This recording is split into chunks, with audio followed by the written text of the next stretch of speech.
Hello, hello. Welcome to the All In Podcast. I'm your host, Nate Peo. So my next guest here is Michelle Skeldon. Michelle is a great friend of mine from the building industry, and I'd known her for a bunch of years, and she'd started posting some stuff she was doing that was basically a complete opposite direction of what I'd known her as being a sales rep in the industry. And I had reached out to her on Instagram. I said, "Hey, Michelle, let's grab some lunch. I want to find out what you got going on. And I want to know, how did you get past this identity of who people know you as and getting out in the world and chasing something that's completely different and getting over some of the fears and objections to start it." So she met with me. We had a great lunch. And about 3 months later, here I am recording podcasts, and she was gracious enough to come back on the show, talk about all the things she has going on. She's an excellent life coach, getting started in this field, and I think she's going to do amazing, wonderful things. We got rolling in our conversation. It lasted just real close to about an hour. Probably could have gone on for another hour or more too. We had a lot to talk about. The conversation flowed great. So I think you're really going to enjoy this episode. I know I had a great time doing it. Of course, at the end of the show, if you like what you heard, you find some value in it, be sure to leave a comment, leave a review, subscribe to the show, or maybe just tell a friend or two about this. Helps us know what you like, what you're hearing, what you're finding value in, so we can keep providing more useful content. Anyways, let's move on to what Michelle has to say. Want to go far in business and in life? You can't do it alone. The secret is expanding your network of personal relationships, building friendships, connecting on an intimate level, away from the office, over a coffee or cocktail. Welcome to All In with Nate Peo, the show that asks what happens when you go all in and leverage the power of your network of personal relationships. Hey, Michelle. Thanks for coming on my show. Great to see you again. Oh. So for everybody that's listening, Michelle's a friend of mine from the building industry. We've known each other for a bunch of years. And I'm going to say kind of more in a casual way. Like, I knew Michelle for the company she worked for and saw her at events, and we'd say hello and we'd do hugs, and we knew each other. We were friendly with each other, but we didn't really know each other deeply. No. And you were showing up on my Instagram feed. And this is probably, I don't know, maybe 6, 7, 8, 9 months ago. It was a while ago. Yeah. And you were posting like life coach stuff. And I was like, what is Michelle doing? She's posting life coach stuff. And what occurred to me, not it occurred to me, but like in me, I've had like an idea of doing other things than what I'm known for. Like, I felt like compelled to like do a podcast like we're doing now.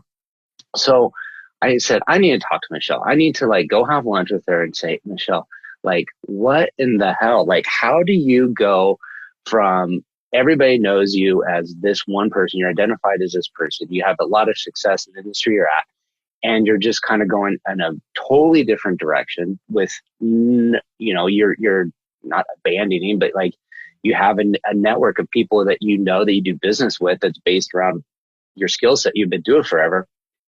You're, restarting your career essentially just from scratch or as a side hustle at the time. Like, I didn't know. And since we had lunch, what, November, Yeah. 2019. So how many months ago? 4 months ago? Yeah. And since then, you've announced that you are leaving your position in corporate America and you're going to be doing this full time. So it's exciting to see you go from like, I have this idea, I'm going to do something, to doing it, to, hey, this is my full-time deal. But that's a huge like mental roadblock to get over, I think, for a lot of people of, hey, how do I reinvent myself, or how do I share a side of me that I have, but people don't know it as me? And what are they going to think about me if I'm attempting this? And then does it have ramifications if it fails? But can I still be the person I always was? And those are like mindset things that we think about internally, but we don't always know what the outcome's going to be. And I'm going to guess for the most part, most people aren't even caring what we're doing so much. It's more inside of our head. So with that, I'm going to let you talk about a little bit about your journey. Let's talk about real quick the few questions that you threw out that we have, many of us, when we are in a certain position, maybe we have a certain persona identity and we are wanting to share another part of us, okay? And you were saying there's a lot of questions like, what happens if it fails? What are the ramifications? And we often have a lot of questions, but you know what I find interesting? We don't answer them. I didn't think of that. Think of that, right? Like, what if this fails? And then we stop. We don't go, well, what does that even mean? Well, what if it does fail? Like, that exploration without judgment is everything. And that's kind of the work that I do, the mindset stuff, as well as action. But so I will say, I mean, that was kind of a lot. So ask me a specific question so that I Well, let's start with that transition, like, of deciding you wanted to do something and be in public with it, and share it with people that know you as Michelle, the sales gal. Okay. So I want to share a little bit of my backstory. I don't know if you're familiar with it, but my backstory. Yeah. I was a meth addict at 14. I dropped out of high school. I had my first son at 16 and I was emancipated at 17. I started in this industry as a receptionist, like a few months out of rehab. That transformation in itself at that young age and that identity shift from being what my rehab would say, I'm always an addict, right? Once an addict, always an addict, to me saying, wait a second, I can be a new creation. Right. That transformation, I wanted to use that story way back when to help others. Okay. So this desire to use something that seemed terrible and horrible, I had already had that in me. So as I went through my journey, I've always wanted to help people. I always knew that, but I didn't know what that looked like. So when I was in the industry, fabulous industry, a lot of opportunity there. I started getting into personal development a little bit, dabbling in it, really liked it because I loved the idea that we could change our future. Right. I loved that idea. And I thought, what could I do? So go forward to actually doing it. I say that it was such a journey because for me, it wasn't this all of a sudden thing. It took a lot of work. And when I say work, it's the mind work. It's that mental piece. And so I was in a coaching program and I was like, I want to learn more skills. I already knew I had sales skills, which I just believe is people skills. It's wanting to serve. And we've discussed this a lot. And it's something that we both feel passionate about, right? Selling you're not selling, even leadership. It's all you are being there to serve others and to be connected to them. And that's what sets people apart, right? Yeah. So the skill set was very similar. And what I started to do at my corporate company, and I want to add this in, I started to do what I wanted to do as far as contribution and impact on a personal level. I started to do that where I was. I use this term prosper where you're planted. It's a biblical term, but it's like, I know that I knew it wasn't the right time to leave, a year, 2 years ago. I just didn't sit right. Some of it was mind drama. Some of it was finances. I wanted, right? There's a safety and security. Funny because it's kind of, is it really secure, right? When you actually question it. But there was this sense of security and then all the mind drama and all these other things that I wanted to have in place.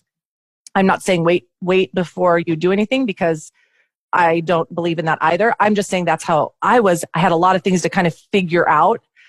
But what compelled me to really open up was I had a coach, Brooke Castillo, who was so proud and who was doing such a great work in the world. And she was a life coach. And because I thought people would make fun of it. I was kind of making fun of it in my head. You know what I mean? So I had judgment toward, honestly, sometimes when people are like, oh, I'm this coach or that coach, I would like well, you don't even have results in your life. So I had a lot of kind of yucky thinking that I needed to clear. Like, are you good enough to do this? Yeah. Oh, totally. And then that example though, her example, I will say really it gave me hope that it was possible. And that's what I want to be in my life, an example of what's possible. But as a life coach, as a business, that's what happened beginning of 2019, where I said, wait a second, I can actually do this. There is someone who's done it. And then I started seeing this network of women and men who have done it. And we're proud, and so doing the mind work and then little by little, challenging myself to step out of my comfort zone, right? To feel all the feels that we try to avoid. Rejection, humiliation, judgment, right? I remember you were posting some stuff on Instagram when you first were starting your journey, and you were like, I think it was like you had a dare a day for a month.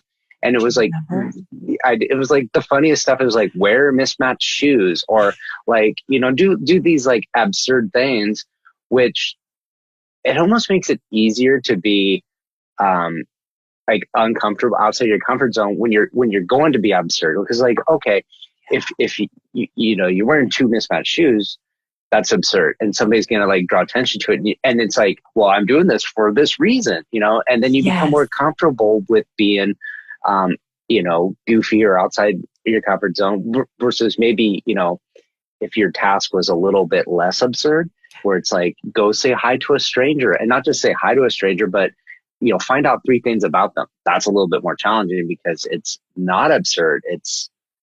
But I think the absurdity helps you with the mundane tasks too. 100%.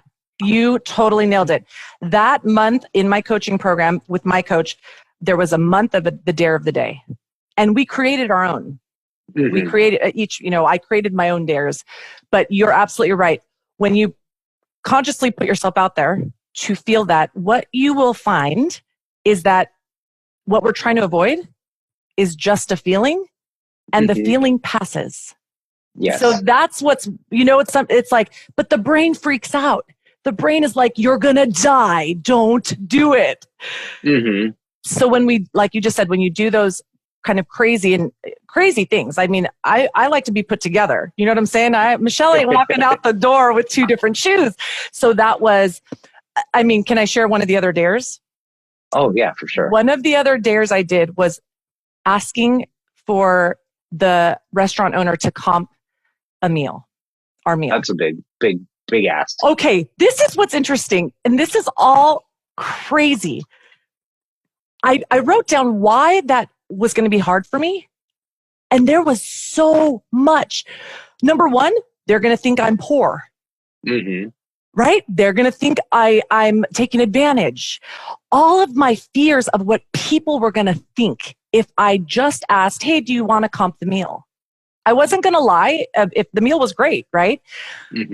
But it was so uncomfortable, and so like, doesn't even make sense. But I knew that was the building blocks, just as you said. What was the outcome? Did you get the meal comped?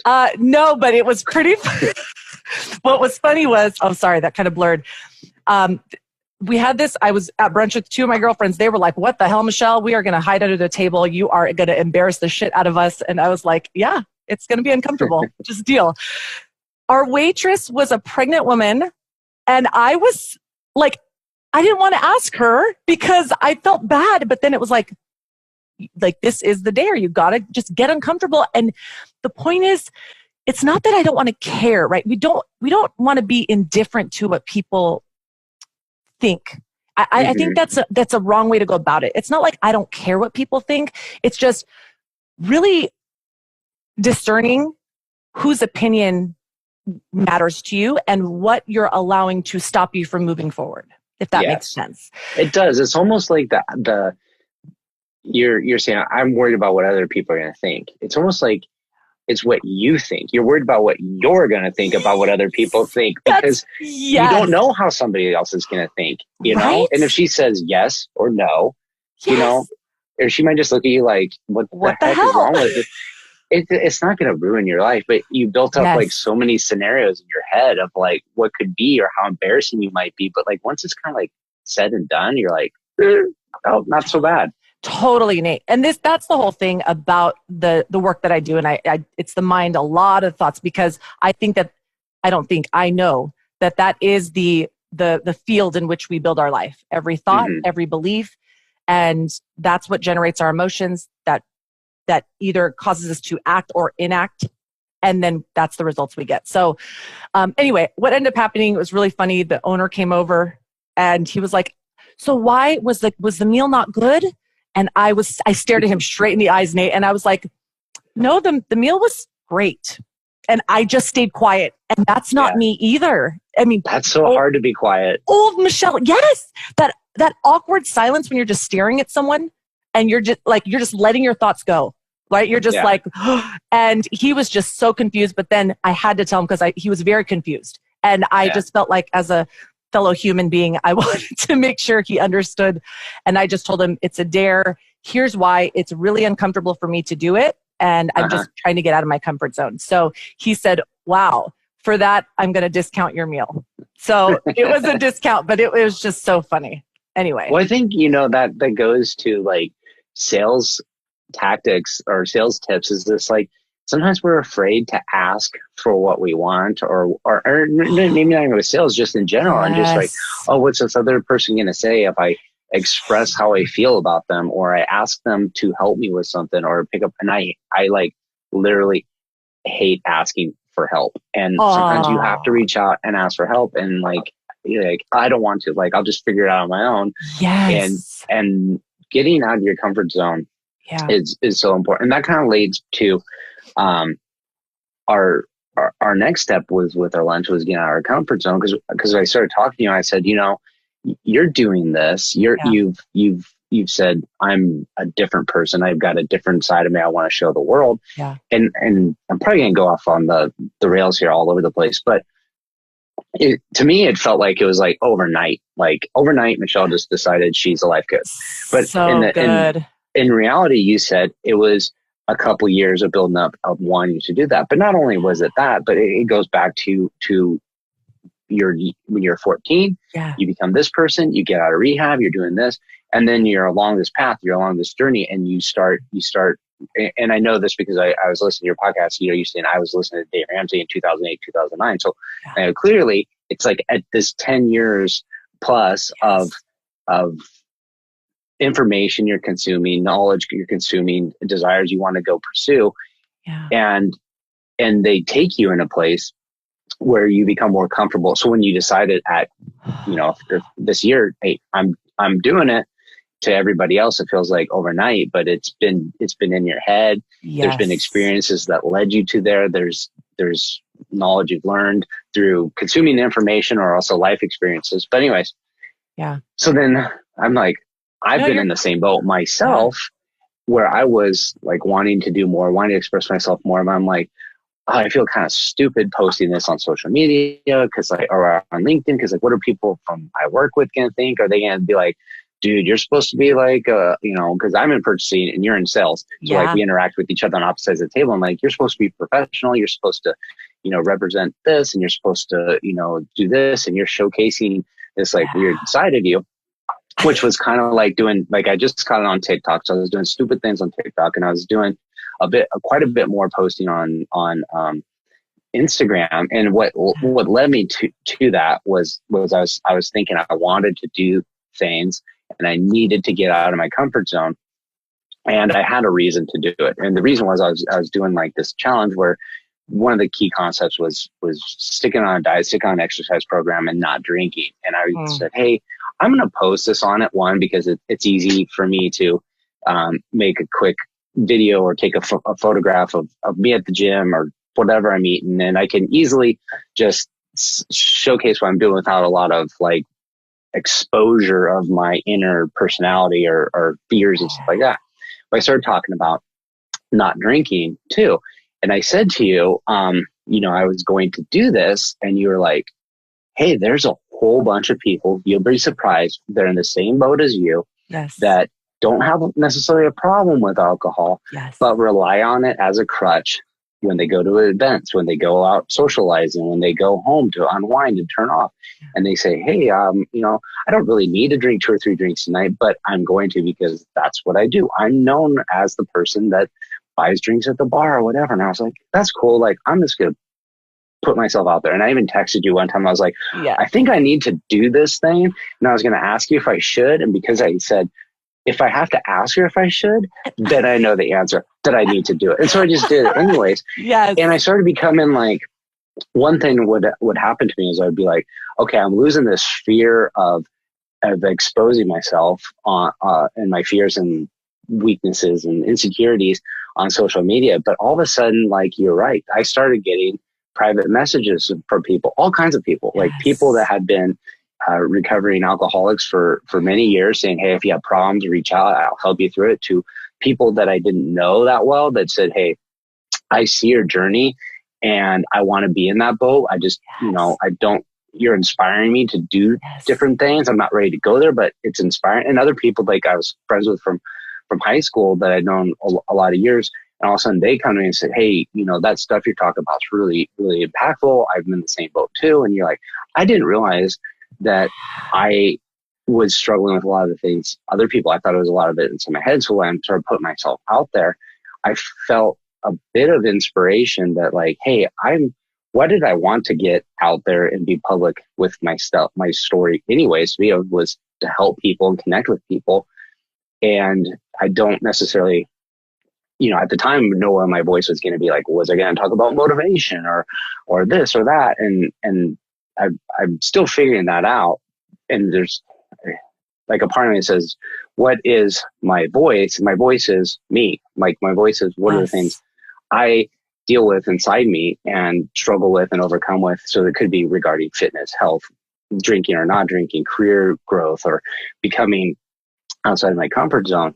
So this whole thing was just very eye-opening to be out there, being more public with things. And I attributed a lot of it to like watching you make this journey. And I'll be honest with you, like, I know you as like super energetic, super friendly, super charismatic, and very warm person. So I'm like, of course it's easy for Michelle to be this way. She doesn't give a shit about any of this stuff. Like, she's got like no shame being just out there. And I'm like, prim and proper. And, and people like have, like, I think people that know me closely know that like I have a different, like, once you get to know me, I'm a lot more warm and a little wild and not so uptight. But I think we all have this perception of what how people see us and how we see ourselves. Yes.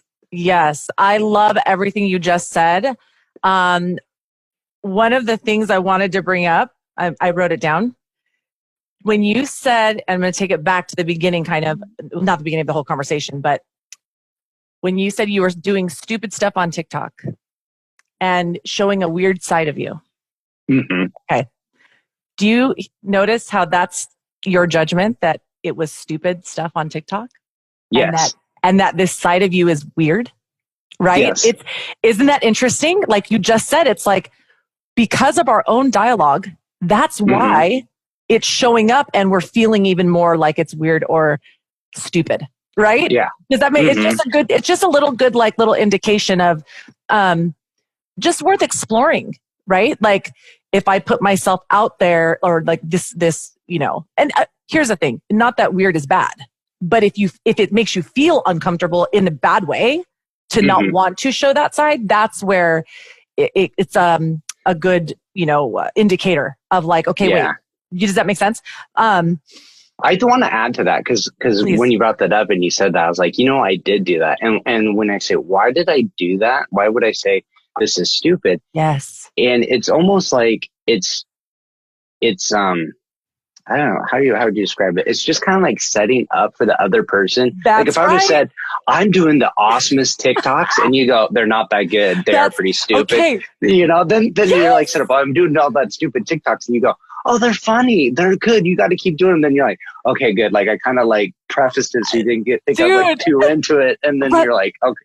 Okay. Isn't that great awareness though? Like just, I mean, and it's so interesting, right? Because you're like, I'm literally almost playing small in a sense. And we're talking TikTok, but let's look at that at other areas of our life. Are we diminishing because we're already like kind of failing ahead of time? We're kind of like, okay, it's just this, so that we don't have to feel if someone else disagrees. So yes, it's just good awareness, not bad, right? And I'm very, very hardcore about not judging ourselves and not literally, like, because we're human beings. But anyway, so that's just good awareness, because our brains, dude, they're crazy. But I had some other stuff I should have wrote it down, but I love what you talked about, everything you said. Stepping out. Oh, yes, I'm back. Sharing, being open, this other side. I love, love, love talking about this idea and sharing it and teaching. How do we be who we are fully in every arena of our life? Now, that doesn't mean we talk to our customer like we would talk to our children, correct? Right. There's a time and a place. But I think what happens often to many of us, especially in the corporate world, we think we have to be a certain way to fit into this certain position, right? And then all the dialogue comes up of not, being able to maybe share your true self or speak up or share this side of you. And so that is something, at the end of the day, what I would want to tell anyone who's struggling in that. And kind of like I was so proud of you and stoked to see you actually put yourself out there and show vulnerability. At the end of the day, we are all human beings. And we all have a voice that tells us we are alone in our struggle. We all have a voice that tells us other people can do it, but we can't. We all have this voice that tells us, do not reach out, right? You should be able to do this on your own, right? That voice, right, is a motherfucking liar. Like, let's keep it real. It is a liar. But what happens is we hear it, we've heard it so long, we've been listening to it. It creates this gap, right? It creates like a barrier. And that actually is disconnecting us from the breakthrough that we actually need and yearn for inside. Does that make sense? It does. This isn't a woo-woo thing. This is even in professional life. Like, I didn't get to making multiple six figures, a mother of four, without a high school diploma by just winging it or by just, what do you call it? Check marking the boxes. I worked on myself personally. And I do believe that when we're able to, not even when we're able to do it, when we begin to, just like you did, it unleashes and kind of breaks the shackles off. That doesn't make sense. Does that make sense though? It's almost like this, like in bondage almost. Like we can't really express ourselves. So anyway, it just takes a little bit of opening up and vulnerability, but it takes a practice. That's the biggest thing I tell business owners, especially professionals who are in a level, a position that is hard for them to break that identity or their fear of breaking it. Practicing, right? Like my dares, 30 dares in 30 days, you will transform your life because, right? You're practicing. And so that's the big thing, not just confidence, but in anything, any skill development, anything. What we practice, we get good at. So if we keep practicing our old habits that aren't serving us, right? And I'm just talking to people who want to change. If you don't want to change, if you love your life, I am not trying to change you. I'm happy for you. You know what I mean? Yep. This is for people who do feel like there's something else they want to do or break free from. What we practice is what we get good at. So if we keep practicing grabbing that drink at night, but we really don't want to, we're just reinforcing that and we're just getting good at it. And if you like it, great. But if you don't, we got to practice something different. Does that make sense? Yeah, it does. So, and I think, when you're talking about like people who want to change or people who don't want to change, even if you don't want to change, but you just want to be a little bit better about who you are and where you're at with, I think it's still important to understand yourself and the getting out of your comfort zone with your vulnerability. Like you go, I don't want people to know this about me, but I'm telling you, like in this world and especially in our industry, it's so much revolves around a networking of people you're close to that you can rely on to get things done. You want people, like if I need to call somebody and pick up the phone because I need something to happen immediately, like I could call somebody out of the phone book, not going to happen. But if I personally know somebody that knows me and they want to help me accomplish what my needs are, they're going to make stuff happen.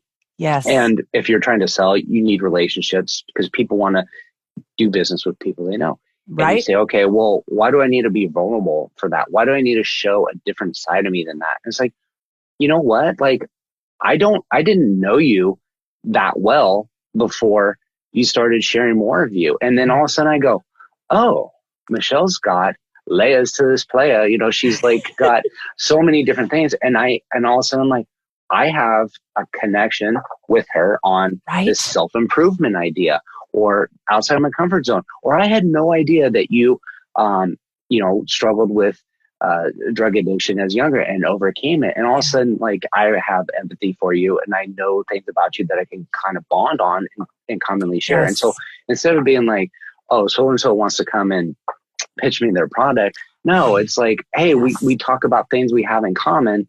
Yes. And and people, when you expose yourself, especially on social media, people are watching you and all of a sudden they almost feel like they know you a little bit better, even though they don't. They're not there. They're not there with your kids or whatever you're showcasing at soccer practice, but they start having a feel and a bond of like they're bought into your story. And when you see the same about other people, you're bought into their story and you're like, oh, I'm starting to build this community of people I want to get to know. And those relationships get stronger and they build on it. Yeah. And anywhere in life, you're going to really struggle to do anything on your own. You need a network of people 100%. That you can rely on and count on. And when you get outside your comfort zone and you meet people like you normally wouldn't engage with or you think you might not like hang out with on the weekends or invite on a girl's trip or a guy's trip, all of a sudden you're like outside that zone. You like realize, hey, I do have commonality with these people that I thought were completely different to me. But now I got a whole different range of ideas and assumptions about life. And it just makes you, I think, a better person. So. Oh, 100%. Personal relationships, no matter what industry, that will never go out of style. Mm-hmm. Openness and vulnerability will never go out of style. And let's make it clear, right? This isn't about you share if you want to, that's fine. It's whatever you want to do. But being open, as you said, it builds a trust. You know what's interesting too? Even if I don't have anything in common with some of my customers, I'm friends, by the way, with every one of my customers. Well, the ones who are on social, I'm open with them. Yeah. I'm open with the church friends. I'm open with my family. I'm open with my girlfriends, no matter like my guy friends, all of it. Mm-hmm.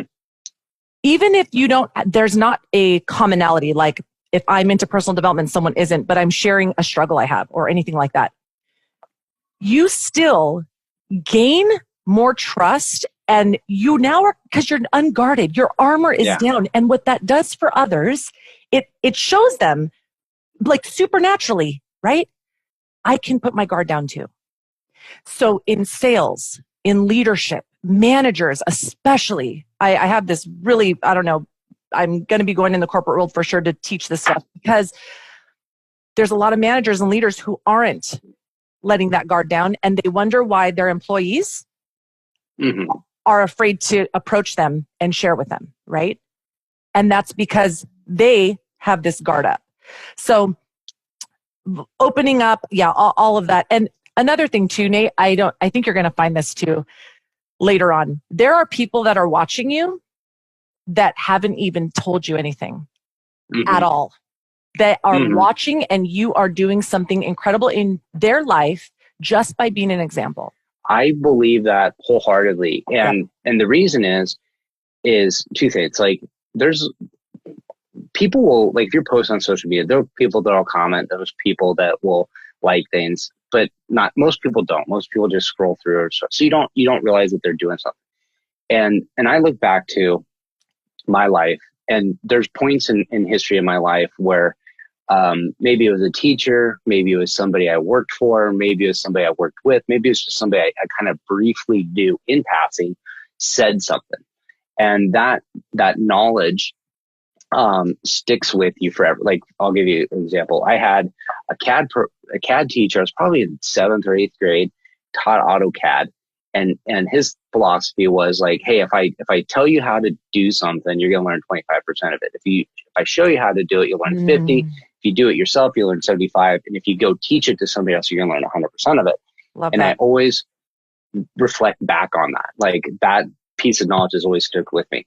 That teacher, no idea, has zero clue that what he said impacted me this many years of my life. Yeah. And so I know that I've seen stuff on people that they've done that have impacted me, and I never told them. Yes. So if I know that I've been impacted by people I've never told, I know when, and I tell other people that are out there, inspiring people, like, hey, somebody's out there, you're making a difference in somebody's life, and you're never, ever going to know you did that. And you probably are going to make a bigger impact in that person's life you'll never know a single thing about than the people who have told you about it. Like, it's so It's rad. And I'll also say though, and you probably, like you said earlier, when you did become a little vulnerable and sharing your own. So this is what I love, right? When we want to, many of us want to serve others and we want to impact other people's lives. But in a sense, we also just want to be true to ourselves. Does that it's not like, and that's kind of this place where I ended up getting to, and I think is important for people to consider. When we're doing something for others merely, but we're not doing it in service to ourselves, if that makes sense. Not trying to get, but like, there's a part of me that I know I want to share, regardless of if anybody gives two shits about it. Yes. That, right? Like, I'm at a place now where it's like, so, anyway, I lost my train of thought, but I want to say this. I always lose my train. I'm like, but I did write something down because I wanted to share this. I wanted to, because I know that your listeners, I think this is I want to share it. So again, when we talk about the voice that, and you even shared it, you were like, Michelle's this super outgoing. She doesn't give a shit. She doesn't have any, right? She doesn't go through the same mental drama that I go through, right? She doesn't have the level of maybe people counting on her to be this certain person or whatever the hell the brain tells us. Again, everyone has those. That person can do it. That person has more money. That person doesn't have kids. That person is more this. That person is. But everything that we talk about being more personal, being more open, stepping out of our comfort zones, sharing all the things, what I want everyone to know is even sales and leadership and management, they're skills that can be learned. And I believe this with 100% of my being. Some people say, personal skills, you can't learn how to be that. You can't learn how to be a genuine person. You can't learn how to be a person of morals or morality. I've heard this, right? Like, oh no, there's only certain people who can be good in sales. They need a certain a personality. Yeah. Here's what I truly believe. I mean, I don't believe that at all. I believe if anyone wants to be something, they can learn the skills to do it. I believe decision-making is a skill. I believe self-confidence is a skill. I believe communication is a skill. Everything that you and I have right now and what we will have is because we're building the skill to do it. It's not because we are some special flower, right? Yep. It's not because of our income level. It's not because of, it's none of that. It's because we have a desire to do something and we're going to then go learn the skills to do it.